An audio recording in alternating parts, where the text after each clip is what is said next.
You don't have to do all of it alone. The right professional help buys back your time, reduces mistakes, and lowers your risk so you can focus on the parts of your business that actually move the needle.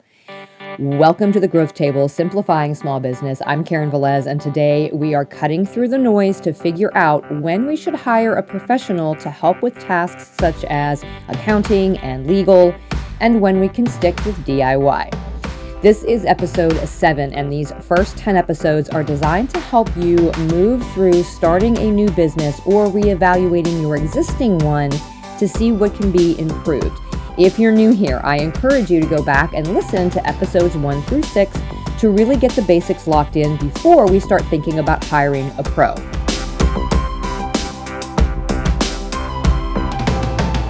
So when we're thinking about outsourcing these particular things in our business, we want to think about getting the right help at the right time with the right scope. You don't necessarily need a full team right away, just the next bit of support that returns more value than it costs. I'm going to speak, as usual, in plain English about common U.S. business practices. This episode is educational, no legal, tax, or financial advice, so when in doubt, as always, consult a qualified professional. So let's talk about what each of these professionals actually does and what they don't do. And we'll just kind of remove the fuzziness and define their roles very clearly. We'll start with an accountant or other tax professional. What they do is advise you on entity structure, like we talked about in episode, that might have been 3, I don't remember. But when you're deciding between, an LLC or when maybe it might be time to take an S Corp election, it might make sense, right? So your tax treatment. Any tax planning, they will handle that. They'll handle tax returns.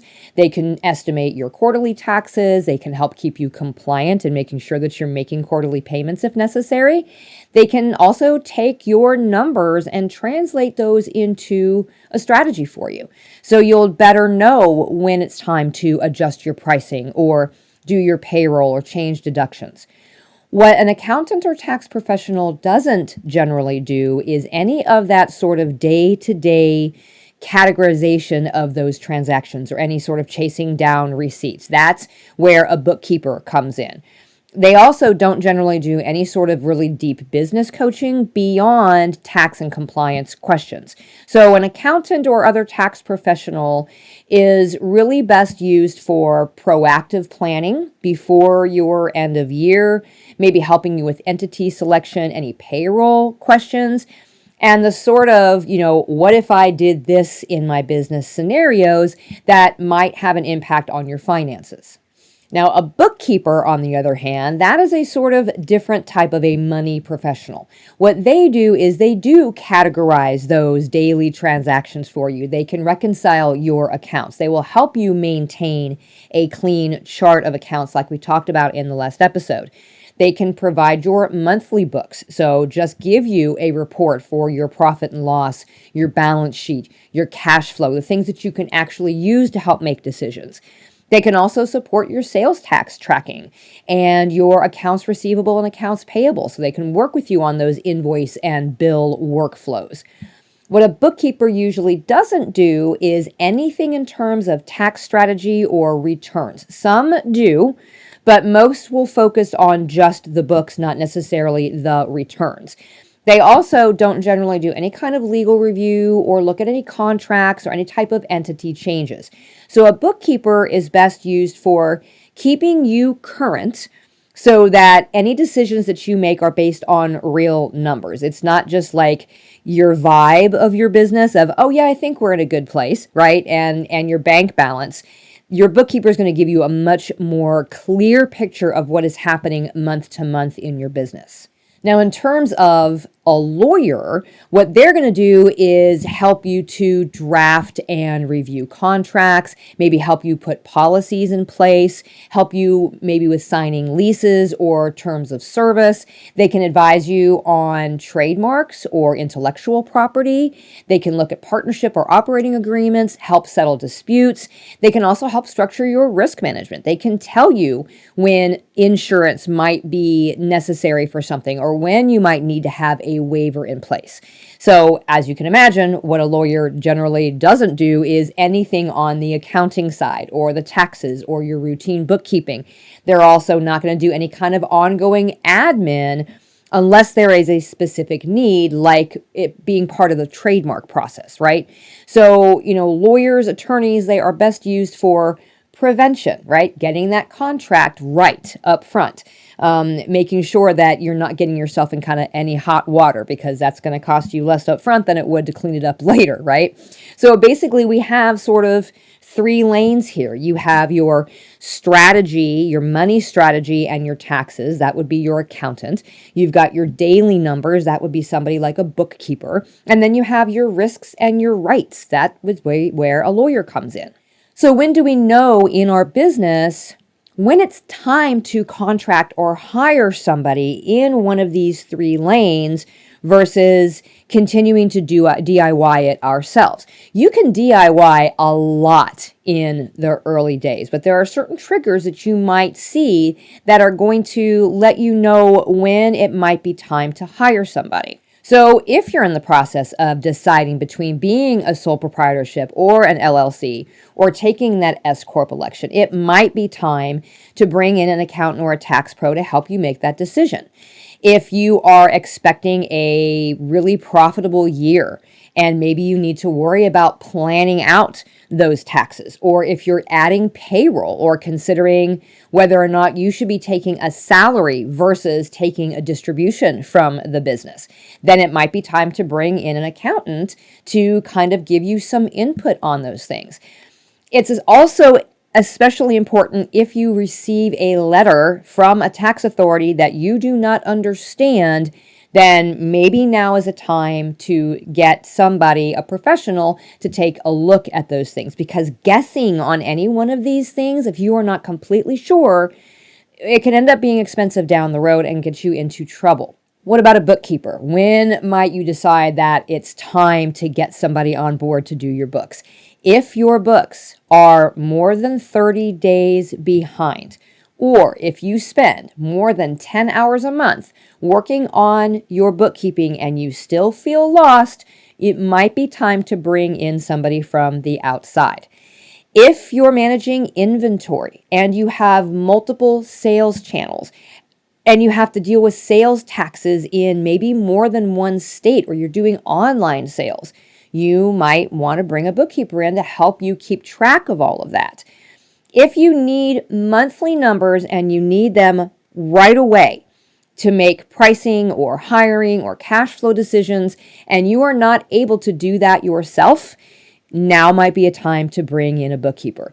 And the other part of this too is maybe none of those things are true for you right now. Maybe none of that applies, but you are always avoiding your bookkeeping. If bookkeeping lives on your to-do list like all the time because it never really gets crossed off because you just don't like to do it, then maybe it's time to go ahead and give yourself permission to hire somebody in to do that for you. Number one, having that task on your list and avoiding it is doing nothing but cause you stress, right? And the second part of this is you're paying an opportunity cost. You are spending time on something that you certainly don't enjoy, that isn't moving your business forward. And if you have the ability to have somebody else do that for you, then you can take advantage of that. There is no shame in saying, you know what, I am going to hire somebody to do this because I don't like it. That's okay. You know what? You own the business. You can make that decision. And then finally, when might we decide that it's time to bring in a lawyer? Well, if you're signing a lease or a wholesale agreement or some sort of a high value contract, if you are partnering with somebody and you need a clean operating agreement, if you need custom terms for different services or warranties or events, or if you are facing some sort of a dispute, or maybe you're considering a trademark for something because you're planning on scaling in some way. These are all times where it might be a good idea to bring in an attorney, even if it's only on a temporary basis. You only hire them specifically for one project. If you can't explain every clause in a contract that you have received or that you are providing to somebody else, If you don't understand it, then get a review. Pay somebody to look it over for you and explain it to you in plain English so that you know what it is that you're signing. Don't copy and paste, contracts and stuff from other contracts and put it all together to have somebody else sign, because you might be getting yourself into some legal hot water. So be very, very clear about what you do and do not understand. There is no failing in this because legalese can be very confusing. It's better safe than sorry is what it comes down to, okay? So that is sort of your DIY red flag. If you don't understand it, hire somebody who does. Okay, so then how do we find somebody, right? And how do we get them on board with us? Hiring the right person is half the battle. If you get the right person for the right job, it really makes a huge difference in what can be accomplished.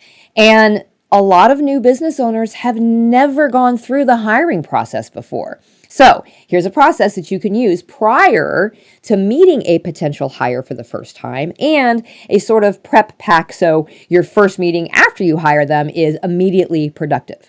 Let's start with making a short list of like 2 to 3 candidates, right? Ask peers in your niche for referrals. Who have they worked with that they would recommend? And then look at those providers and see, okay, who is already serving businesses like yours?